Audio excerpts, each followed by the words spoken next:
약 2년 전 빌립보서 강론을 시작하면서 바울이 로마 옥에 있으면서 빌립보 1장 3절에 내가 너희를 생각할 때마다 나의 하나님께 감사하며 라고 옥중서신인 빌립보 1장 초두에 빌립보 교인들을 멀리 옥에 갇혀 있으면서도 생각할 때마다 나의 하나님 아버지 앞에 감사한다. 이것이 도대체 무슨 의미인가? 바울이 왜 그다지도 빌립보 교회를 통해서 진심 하나님께 감사하며 기뻐하였는가 말씀을 드린 적이 있습니다.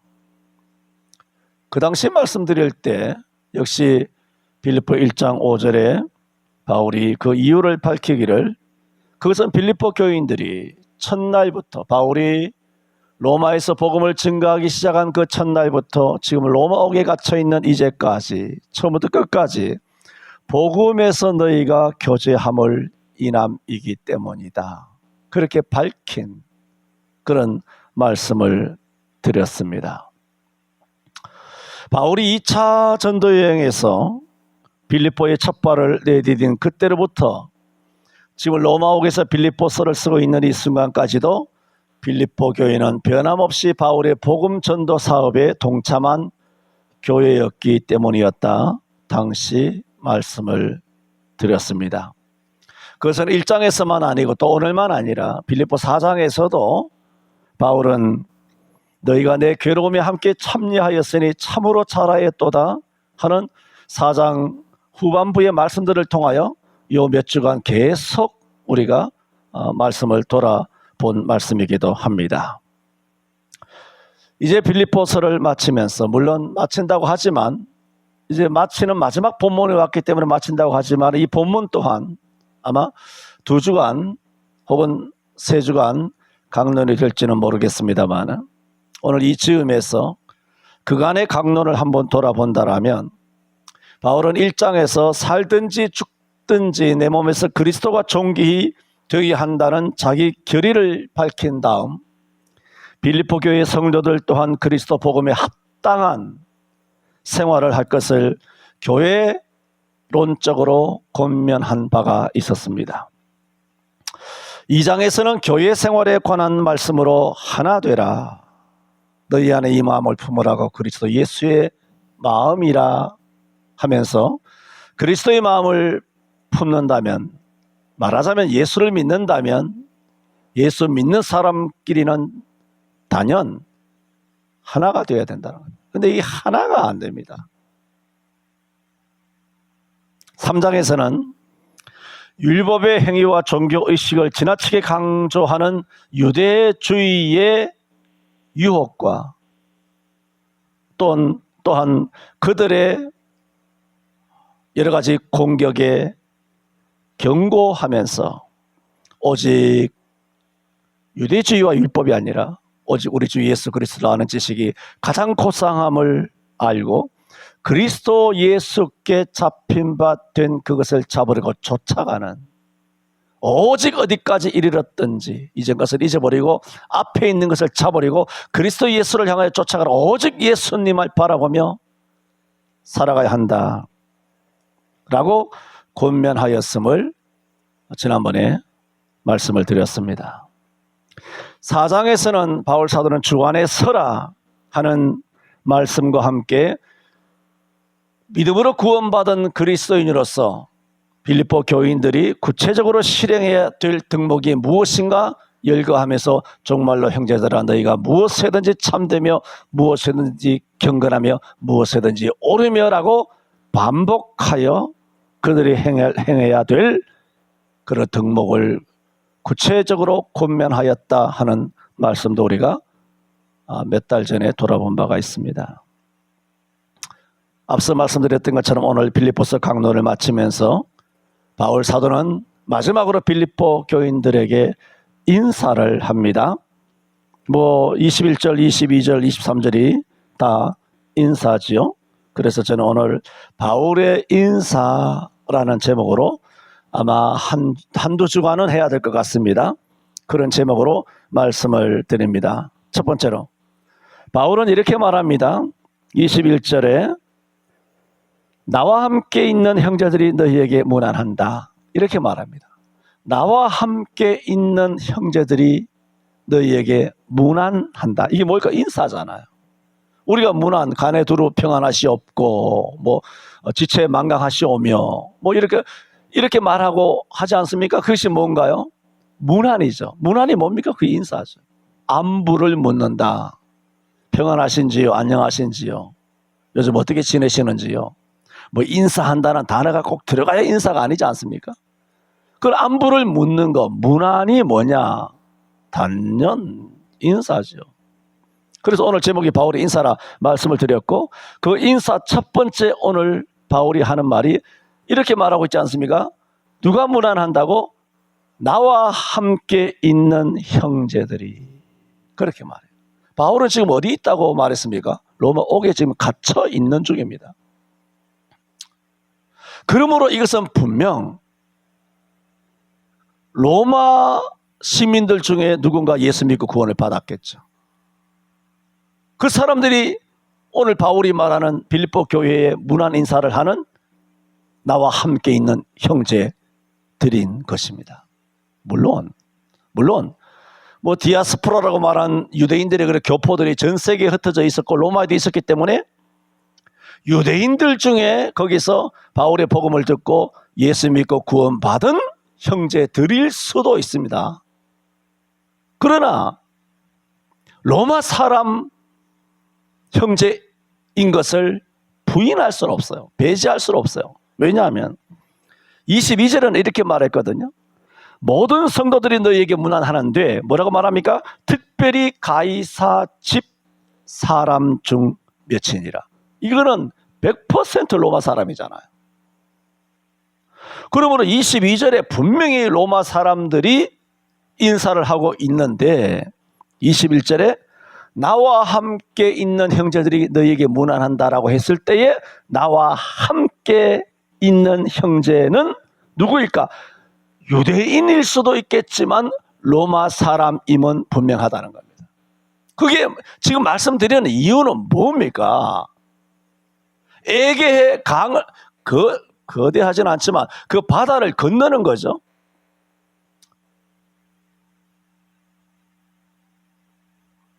로마라고 하는 이탈리아 반도가 있고 그리스라고 하는 반도가 있는데 그건 에게해가 아니죠. 지중해와 연관되어 있는 그런 사이 같습니다만은 그런 이탈리아가 있고 여기 빌립보가 있으면 나라가 완전히 다르지 않습니까? 그러면 지금 말씀드리려고 하는 것은 나라가 완전히 달라요. 말하자면 이 정도는 될 겁니다. 대한민국 사람과 일본 사람. 우리 예수 믿는 대한민국의 빌립보 교회가 있습니다. 그런데 바울이 복음을 전도해서 일본을 복음하다가 박해를 받아서 일본 감옥에 갇혔어요. 그래서 바울이 대한민국에 있는 빌립보 교회에 편지를 쓰는데 나와 함께 있는 성도들이 오늘 대한민국에 있는 빌립보 교회에 문안한다 했을 때 나와 함께 있는 형제는 누굴까요? 일본 사람이겠죠. 그래서 제가 지금 말씀드리는 이유는 그 일본 사람은 우리 한국 사람과 혈통으로나 육정으로나 일면식도 없다는 겁니다. 전혀 상관관계가 없는 사람 아니냐. 지금 그 말씀을 핵심적으로 드리려고 하는 겁니다. 그들은 서로 알지 못하는 사람이에요. 그들은 서로 다른 나라 사람이에요. 얼굴을 본 적도 없어요. 이름을 들은 적도 없어요. 전혀 남이에요. 국적이 달라요. 인종이 달라요. 국경도 달라요. 언어도 달라요. 문화도 달라요. 혹은 어떤 면에서는 서로 로마 시대이기 때문에 적대국은 아니지만 일본과 비교한다라면 서로 적대적인 어떤 감정을 가질 수도 있어요. 그런데 오늘 본문의 핵심이 뭐냐면 누가 누구에게 인사하냐 하면은 바울이 나와 함께 있는 형제들이 너희에게 인사한다는 겁니다. 이 인사가 어떤 인사냐 말입니다. 전혀 생면 부지인데도 인사를 한다는 거예요. 누가 먼저? 바울과 함께 로마에 있는 성도들이 어떻게? 먼저 빌립보 교회에 인사를 한 겁니다. 빌립보 교회가 먼저 인사한 것이 아니다. 빌립보 교회가 먼저 인사하지 않았으니까 빌립보 교회가 잘못이다 그 얘기하는 것이 아니라 바울이 로마에 있으면서 로마에서 빌립보로 편지를 보내니까 그 편지에 로마 사람이 인사한 내용이 써질 수밖에 없었잖아요. 누가 먼저 인사했다는 것이 아니라 어쨌든 간에 서신이 로마에서 와서 빌립보로 갔기 때문에 로마 형제들이 인사를 하는 내용이 쓰여 있었지만은 일단은 뭡니까? 로마 교회 성도들이 빌립보 교회 성도들에게 먼저 인사했다는 겁니다. 생면부지인데도 그게 뭘까요? 친하게 지내자는 거죠. 친한 척 한 것이 아니라 친한 것처럼 그렇게 살갑게 다가왔다는 겁니다. 그게 인사입니다. 그런데 그 인사를 21절에 뭐라고 말합니까? 그리스도 예수 안에 있는 성도들에게 각각 문안하라 하며 대의 명제를 앞에 세워놓고 바울이 그 교훈을 하고 있는 겁니다. 무릇 예수 믿는 사람은 그리스도 예수 안에 있는 성도들에게 각각 문안하라, 인사를 잘하라는 겁니다. 인사, 안부를 잘 물으라, 그런 얘기예요. 그러면서 구체적으로 바울이 지금 말하고 있다는 걸 말하고 있습니다. 구체적이 뭐라고요? 나와 함께 있는 형제들이 너희에게 문안한다는 거예요. 그럼 이게 무슨 뜻입니까? 로마 성도들이 일면식도 없는 빌립보 교회 성도들에게 문안을 했는데 그 문안을 한 이유가 뭐냐는 겁니다. 예수 안에 있는 성도였기 때문이라는 거예요. 자기도 예수 안에 있고 빌립보 교회 성도들도 예수 안에 있는 예수 믿는 성도들이기 때문에 우리가 율정으로나 혈통으로나 국가적으로나 혹은 민족적인 감정으로서나 친하고 안 친하고 원수가 아니고 이런 거 아무 관계가 없이 무조건 그리스도 안에 있느냐, 예수 믿는 성도이냐 하면 친한 거예요. 그리고 안부를 묻는 거죠. 이걸 뭐라 그러냐? 이걸 교회라고 그럽니다. 바울의 이 마지막 바울의 인사로 가름하고 있는 빌립보서의 이 21절 이하의 말씀은 어떤 면에서는 오늘 이 시대 한국교회를 살아가는 우리 모두에 있어서는 사실은 충격적인 그런 메시지입니다. 우리가 경험하듯이 지금 우리 대한민국이 살고 있는 이 바깥 세상은 마치 인도의 세습 계급제도인 카스트처럼 승려들이 가장 높은 무슨 브라만에서부터 귀족인 크샤트리아, 그 다음에 보통 상인 이런 사람들의 그런 브라만 아니지 바이샤, 그 다음에 제일 밑에 그런 수드라 같은 종이나 상업이나 농업하는 인도에는 카스트 제도라고 하는 것이 신분제가 완전히 콘크리트화 되어 있는 겁니다. 이 신분을 뛰어넘어서 혼인할 수도 없습니다. 혼인하면 돌에 맞아 죽거나 처형당할 수도 있습니다. 그런 지금도 현존하고 있는 인도의 카스트 제도가 웬 말이냐 하겠지만 우리 대한민국은 얼마 전에도 설교할 때 약간씩 언급이 되었습니다만은 사실은 상당히 견고하게 굳어져 가고 있습니다. 이미 우리나라에 보세요. 국회의원들, 고위공직자, 판사와 대법관, 이 판사들이 판결 내리는 거 보세요. 우리는 가끔 참 그냥 놀라는 것이 아니라 소름 끼치게 깜짝깜짝 놀랄 때가 있습니다. 우리와 나이는 다 다르지만, 지역은 다 다르고 배움도 다 다르지만, 우리는 이 자유 대한민국에서 어릴 때부터 초등학교를 나왔어요. 옛날에 국민학교였죠. 거기서부터 중학교, 고등학교 자라면서 도대체 뭘 배웠습니까? 그저 홍익인간 그러잖아요. 많은 사람을 이롭게 하는, 뭐 그것이 뭐 기독교적인 용어다 뭐 이런 걸 떠나서 정말 우리가 도덕도 배웠지 않습니까? 바른 생활도 배웠지 않습니까? 사회도 배웠지 않습니까? 애국 애족하는 것을 대해서도 배웠습니다. 양심에 대해서도 배웠고요. 교통 질서 지키는 것도 다 배웠어요. 이렇게 어렸을 때부터 내남없이 똑같은, 예수 안 믿어도 똑같은 양심과 도덕적인 훈련을 다 배워서 우리나라가 마침내 선진국에 이르렀단 말입니다. 하지만 그 중에 나쁜 놈이 있어서 뭐 살인하기도 하고, 뭐 양아치 되기도 하고, 사기치기도 하고, 도둑질 하기도 하고, 이런 사람을 뭐라 그럽니까? 범죄자라고 합니다. 그래서 조두순이나 무슨 연쇄살인범이 있더라도 이것은 아주 흉악범이다 하여 극소수로만 우리는 인지하고 있을 뿐입니다. 그 사람들을 어떻게 분류합니까?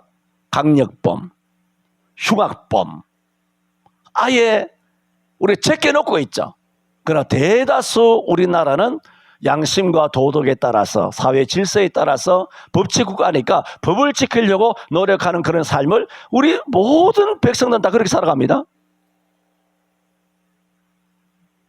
그런데 법 위에 법을 걸레쪽처럼 찢어내고 법을 개박살내고 나라를 개박살내고, 이게 법이 아니에요. 범법에, 탈법에, 초법에, 위법에 이런 어마어마한 범법자들, 반역자들, 반란자들, 나라를 팔아먹는 사람들, 이런 사람들이 누구냐? 누구보다도 도덕적일 것 같았던 대법관들, 헌법재판소들, 국회의원들, 고위공직자들, 판사들, 의사들, 병원장들, 검사들, 경찰들 하는 행동들 보세요. 우리는 일제시대를 경험하지 않아서 모르지 않습니까? 제가 지난 5년 문재인 시대 때 공무원들이 와서 교회를 휘젓고 군합발로 하고 온갖 것으로 교회 점검하고 그렇게 했을 때 일제시대보다 못한, 일본 순사보다 못한 경찰이라 그렇게 말한 적이 있습니다. 이건 일제시대보다 더 악랄합니다. 예배를 7명, 17명, 30명 하라 하는 것은 일제시대 때도 없었던 일입니다, 여러분. 그렇게 일본을 싫어하면서 우리나라 경찰이 일본처럼 악랄해진 거예요. 그런데 막상 뚜껑을 까고 보니 일본 경찰이라면 그 정도 수준이었으면 우리는 핍박이려니 하고 봐줄 수 있어요. 그런데 딱 까고 보니 일본 경찰이 아니라 중공공안들이에요. 중공공안. 일본은 민주주의잖아. 중국은 빨갱이잖아. 공산주의잖아. 거기에 다 경찰 16만 권력이 다 대한민국 백성들을 위력으로 억압하기 위하여 어제 대선에 16만 경찰들이 가포비상으로 전국에 깔려 있었단 말입니다. 이 대선진국 민주시민들이 투표하는데 뭔 일이 일어나겠다고? 그들이 정말 지키려면 뭘 지켜야 되나요? 중공놈들을 발본색원에서 지켜야 되잖아. 선관위 이것들을 지켜야 되잖아. 우체국을 지켜야 되잖아. 우체국에서 통관리 하는 것, 분류하는 거, 거기는 경찰도 못 들어가고, 선거관리위원도 못 들어가고, 참관인도 못 들어가고, 우체국 직원들만 그렇게 한단 말입니다. 모든 부정부패가 어디서 일어나느냐? 우체국에서 다 일어나는 거 아니에요? 우체국에서.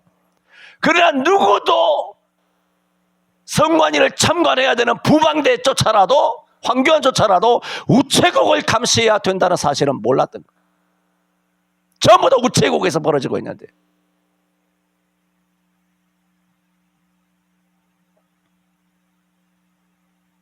그러므로 이미 국회의원과 고위공직자, 병원장, 강남에 부유한 사람들은 뭐냐? 이미 그런 사람들은 귀족층에 신분적으로 등극했습니다. 거기에 연예인들까지 신귀족 계급에 합류하였습니다. 말하자면 인격 있는 그리고 양심이 있는 극소수를 제외하고는 대한민국 땅의 대부분의 자신들이 귀족인 양 행동하며 일반 서민을 눈 아래로 두고 있는 세력들이 고착화되어 있다는 겁니다. 인정합니까? 인정이 돼? 나는 인정이 되는데 인정이 되느냐 예배 시간에 공적으로 물어가지고 압박하고 그대로 답을 끌어내려고 하는 것이 아니라 나는 인정이 되는데 각자의 생각은 다를 수도 있으니까요. 민노총이 귀족노조가 된 지는 오래고 방송 권력 또한 지들이 전해주는 대로 국민들은 들으라며 수십 년 동안 마음껏 짓거리고 있습니다. 지금 말씀드린 게 뭡니까? 바울의 인사를 말씀드리고 있습니다. 바울의 인사. 아까 말씀 다 기억하고 있죠? 바울의 인사, 그리스도인의 인사는 뭐냐면은 모름지기 예수 그리스도 안에 있으면 인사하는 거예요. 그래서 지금 말씀드리는 것은 바울과 로마 성도들은 다 이런 아까 전술한 타락한 세속적인 신분 죄의 타락한 세상과는 달리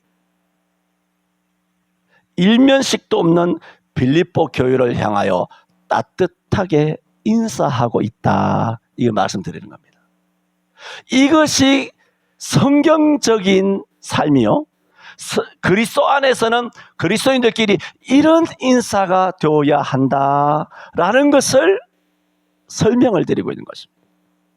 하지만 세상이 세속적으로 계급화, 카스트, 신분화, 고착화 되었다고 말씀드렸던 것처럼 지금 말씀드리고자 하는 것은 교회는 그렇게 하면 안 되는데 바울처럼 로마 교회처럼 이렇게 따뜻한 인사를 주고받는 그것이 성경적인 성도의 삶이라고 말씀을 드리고 있는데, 그러나 안타까운 것은 작금의 한국 교회는 아까 말씀드렸던 타락한 세상처럼 신분이 고착화되어 있습니다. 교회가 항상 말씀드리지 않습니까? 교회는 세상보다 10년 먼저, 최소한 10년입니다. 최소한 10년 먼저 범죄가 시작되었습니다. 그러므로 자주 말씀드렸듯이 세상의 모든 범죄는 교회의 책임입니다. 그렇죠. 우리는 의인이니까 의인이 10명 없으면 소돔과 고모라가 망하지요. 그러므로 모든 책임은 그런 면에서 우리가 책임져야 합니다. 그런 의미가 아니라 원흉이 교회란 말이에요. 원흉의 목사란 말입니다. 아까도 어제도 말씀드린 것처럼 이 부정선거와 부정부패에 대하여 우리가 분기탱천하여 피가 거꾸로 솟지 않습니까? 그러나 여러분, 부정선거에 대하여 분기탱천하기 이전에 교회를 돌아보라고요. 교회가 부정예배를 했잖아. 그것도 진짜 예배라고. 성도를 속이고 사기치고 성도를 쫓아내고 부정예배를 해서 교회가 성경을 아주 부패시켰잖아. 부정설교를 했잖아. 부정은 안일불자 그런 의미가 아니라 여기서 타락했다는 말이에요. 교회가 훨씬 먼저 그랬잖아. 교회가 하나님을 보증하고 말씀을 보증하고 11절을 보증하고 예배를 보증하고 주일을 보증하고 성경을 보증하고 그리고 가톨릭을 인정하고 WCC를 인정하고 WE를 인정하고 영상 예배, 영상 우상을 인정하고 뭡니까? 세속 권력들이 중국을 인정하고 부정선거를 인정하고 선거제를 인정하고 AM을 인정하고 전부 다 빨갱이를 다 인정하고 대한민국 민족은 거부하고 한국의 헌법은 거부하고 부정하고 백성들의 민초의 삶을 주고 자빠지든 다 부정하고 할렐루야. 이제 이재명 대통령 돼가지고 이런 말 내가 말하고 싶진 않은데 그냥 이재명 대통령 부르는 것이 아니라 그냥 예를 들은 거예요. 뭐 이렇게 되었다고 해가지고 여러분 이제는 감사하시기를 바랍니다. 할렐루야. 이제는 집값이 고공행진하게 생겼습니다. 할렐루야. 집 사신 분들 있죠? 이제 하늘 천정을 뚫습니다. 집 빨리 사라.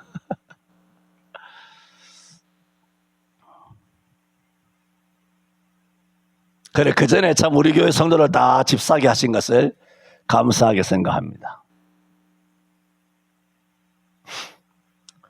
지금 한국 교회는 세속보다 더 지저분합니다.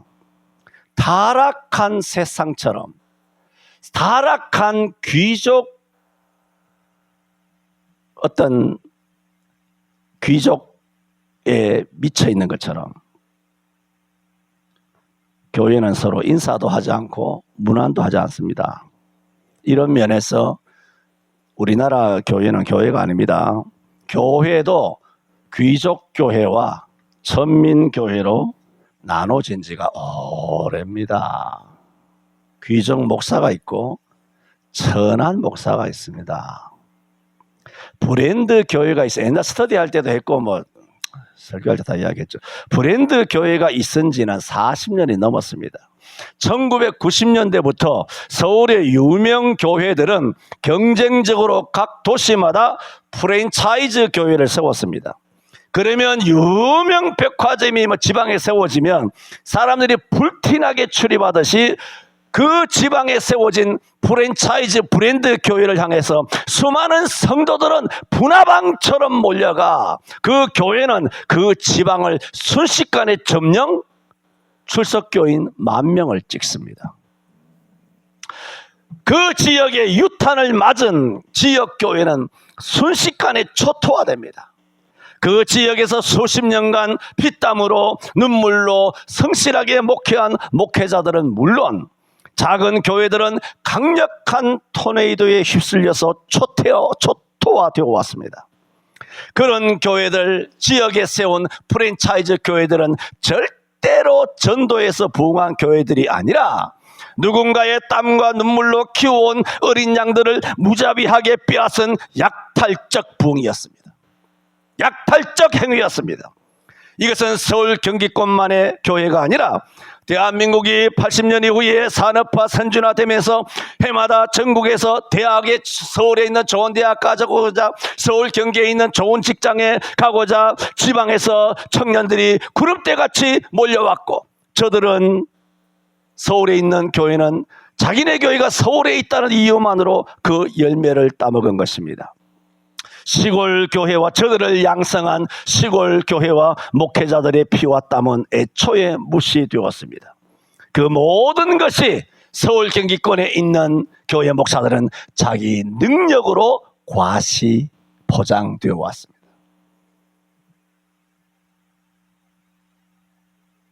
주님이 재림하시어 심판하실 때 볼만할 겁니다.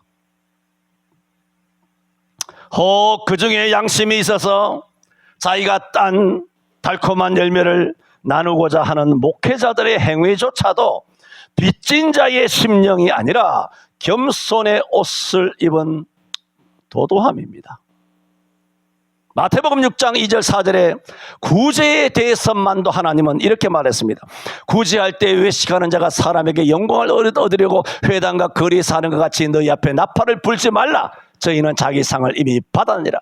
너는 구제할 때 오른손에 하는 것을 왼손에 모르게 하여 내 구제함이 은밀하게 하라. 은밀한 중에 보시는 내 아버지께서 갚으시리라. 구제 하나만 보더라도 마태복음 6장에 이 구제나 아니면 기도나 아니면 금식이나 은밀하게 하라고 하시는 성경적인 정신을 보았을 때에 이렇게 어떻게 해야 되나요?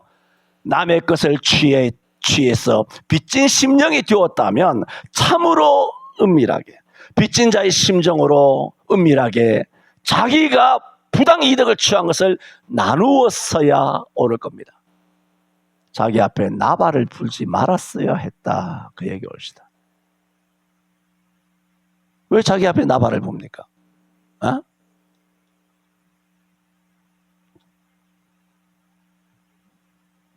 저들은 입으로는 겸손을 이야기합니다.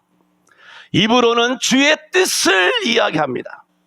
하지만 이사야 29장 13절에 주께서 가라사대 이 백성이 입으로는, 보세요, 주님이 하시는 말씀이에요. 주께서 가라사대 이 백성이 입으로는 나를 가까이하며 입술로는 나를 존경하나 그 마음은 내게서 멀리 떠났나니. 그들이 나를 경외하면 사람의 계명으로 가르침을 받았을 뿐이니라. 그 뭘까요? 마음이 있는 것이 아니라 제자 교육을 통하여 배운 게 있으니까 머리로 그리스도인이라면 이렇게 살아야지 하는 그 머리로 행동하는 거예요. 그 하나님 모르겠습니까? 예레미야 19장 9절 이하에 만물보다 거짓되고 심히 부패한 것은 마음이라.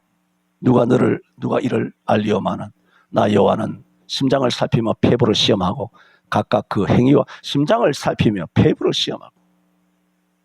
두려운 말씀 아닙니까? 각각 그 행위와 행실을 보응한다 그랬어요.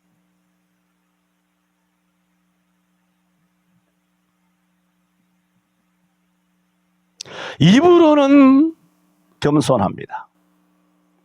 그러나 그들이 나를 경외하는 이유를 성경은 참 하나님 말씀이니까 당연하겠지만은 우리의 정말 뼈를 때리는 말씀입니다.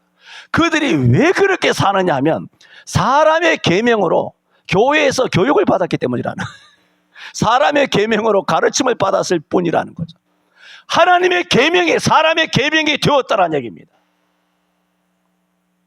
하나님의 말씀이 사람의 말씀이 된 거예요. 그 교회의 방침이 된 거예요.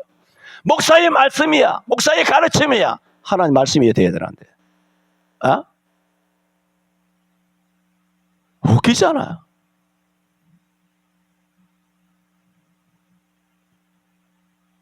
그래서 말씀 계속 인사를 이야기하면서 왜 계속 이 말씀을 드리냐 하면 인사하는 척 하나 속마음은 다르다는 거예요.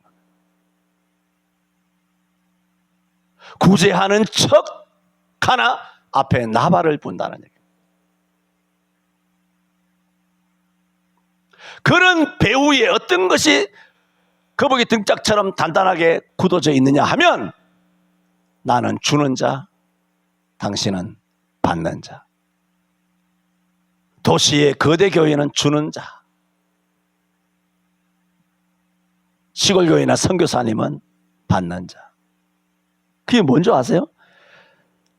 정말 여러분 알아듣기 쉽게 말한다면 거대 교회는 갑, 선교사는 을이에요. 언제든지 잘라낼 수 있는. 시골 교회, 도움을 받는 시골 교회 목사님들은 을이에요. 과연 도움도 아니죠. 이게 빚을 갚아야만 되는, 빚을 갚아야 되는 도시 교회가 과연 시골 교회 담임 목사님들을 섬기고 협력하면서 그들을 갑이라고 생각할까요? 갑이라고 생각할까요? 우리는 을이야. 그렇게 조금이라도 그런 마음을 머릿속에 번개처럼 스쳐가는 그런 마음이라도 가진 적이 있을까요? 회부를 시험하시는 하나님 앞에서 나는 끊임없이 갑질했다고 봅니다. 세상 사람처럼 대놓고 갑질하진 않겠죠.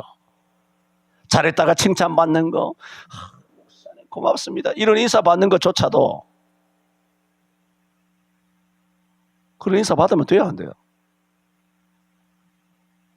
지가 왜 인사 받는데? 지가 뭔데? 그 인사를 그 목사님한테 내가 왜 그 인사를 왜 받아야 돼요? 그 나중에 다 정리한다고. 하나님이 죽었냐? 하나님 바보야? 어디 하나님 앞에서 성경 도체 그따위 짓 하지 말라고 했는데, 그러니까 뭐 하느냐? 자기가 신분이 고착화되어 있기 때문에. 지금 말씀드리는 게 뭡니까?